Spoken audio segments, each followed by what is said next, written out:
Hello, this is Jay Norris with Brewer FX here in Chicago. We're taking care of our video trend map today, October 6th. Before we get rolling, I need to point out that trading futures and Forex is a risky endeavor and not suitable for all investors. These charts are snapshots of the current market and may be no indication of future conditions, although I will say these conditions are pretty unique and pretty risky in themselves. Euro, the first market we're going to follow. We're going to stick with primarily the weekly chart on the left. We're going to give you downside targets. The euro down very hard today. No surprise there. As we said Friday, you had all the time frames had rolled over and were pointing in one direction, and that's what you get. You better be able to ski on a fast slope when all the time frames come together. Like they were set up for Friday coming into today. Downside on the euro, it looks like you're most likely target a little bit above 130 here, 130.90. It looks like coming in. That'll be that's a 3/8 scan line or a 3/2 retracement for you Fibonacci guys. So we'd look for that longer term target. Next market, your pound. The pound didn't quite get as beat up as the other markets did. We had pointed that out Friday too. The pound was slow to make a lower low. It did make a lower low just barely. The pound on the left side here on the weekly chart, that purple line you're looking at is a 50% retracement. Oops, here, let me get back to that. Hit the wrong button. Well, the pound doesn't want to cooperate, but the pound found support, it continues to find support right around that 50% retracement level. The next market, the Australian dollar here, the Aussie continues to really be the weak one. No surprise there. That's been the case for quite some time. Looks like you sliced right through the 50% level here on the weekly chart on the left. Eyes right, lower right for the daily. You can see how down it was, how hard down it was.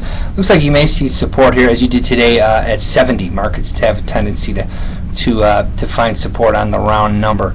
So we'll see if 70 holds. If not, you could probably look for 66 would be your next downside target. But I think that they may slow things down at 70. But you never know with the momentum down like that. Next market, the dollar yen. Dollar yen finally did roll lower. Some of you guys, my clients are on my daily email list. You noted I was a little early giving a sell signal in the yen. It took a little time, but that's all right. It did roll lower. And again, this is what happens when the short-term trend on the weekly is pointing in one direction, and the short-term trend and intermediate-term trend on the daily are pointing in one direction. You get the big sell-off, which we saw here. Next market, the Canadian dollar. More dollar strength, the Canadian weakened. This is actually the dollar Canadian, and it was much sharper. Look at that, you blew above 110. Not much of a surprise in that the Canadian had actually made a higher high Friday. That was a big tell. Market gives you a higher high. That's telling you the path of least resistance for sure is higher. Dollar Swiss, dollar Swissy. Did clear the old high last week Friday. Couldn't quite make a higher high. Today it did make a higher high. I've got a trend line drawn here on the weekly. We're looking at so we should be looking at resistance somewhere just a little above today's highs, maybe 116 or so. We'll see if that trend line has an effect on the market, but no surprise, dollar Swissy continues to strengthen.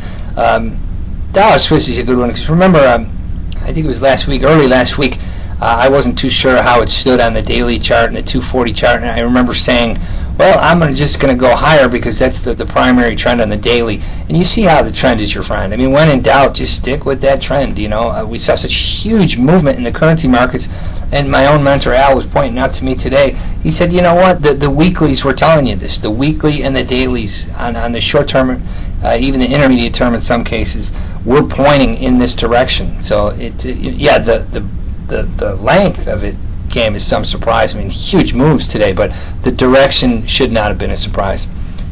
Next market, euro yen. This is one I was calling for last week. I was fascinated with this market.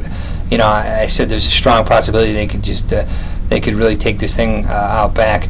and put the boots to it, which they did. I was even surprised it took out 140. I thought, you're a genius. You cover your shorts at 140. I thought you get a bounce. Man, it just kept on going. Eyes lower right here on the daily. You can see that. It looks like maybe it's trying to claw its way back to 140, but I mean, that baby got all the way to 135. Eyes left again, looking at your weekly chart. Let's keep an eye on how much room. Let's be reminded how much room we have below on this market. It looks like 129 would be a 50% retracement of the move from 2000. So it looks like it's got a good shot at getting there. I almost wish these moves would slow down and give us some trading opportunities, to get in there and start chopping wood on the shorter term time frames. But it will. You definitely have to be a trader when things slow down, because the volatility's not going anywhere. It may taper off a little bit, but it's going to be fun trading. The market here is the next market is our pound yen. Pound yen took it on the chin pretty good. Look at this, eyes left. Pound yen has retraced 75%. That's again, what is it, a 6/8 line. 75% of the move since 2000. So the carry trade is dead. Look at that down move.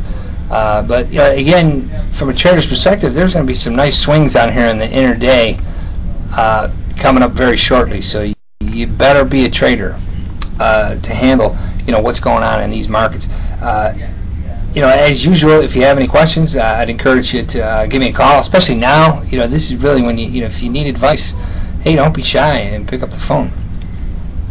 We do this 3 times a week, so we'll be back Wednesday. And I'm signing off today. I want everyone to say go White Sox. The Sox got a game going here in the playoffs, so we're excited about that in Chicago. We'll see you here Wednesday. Again, we do this 3 times a week. Why don't you come to brewerfx.com, check out our blog there. You can see how we've done in the past at calling these markets. And Jim Hershak does some great fundamental analysis, and that's there every day. My video format here every other day. Jim's is every day. So go to brewerfx.com, the blog there. And we keep you informed. We think we do a pretty good job, and don't be shy about letting us know if we do or we don't. Thanks a lot. See you Wednesday.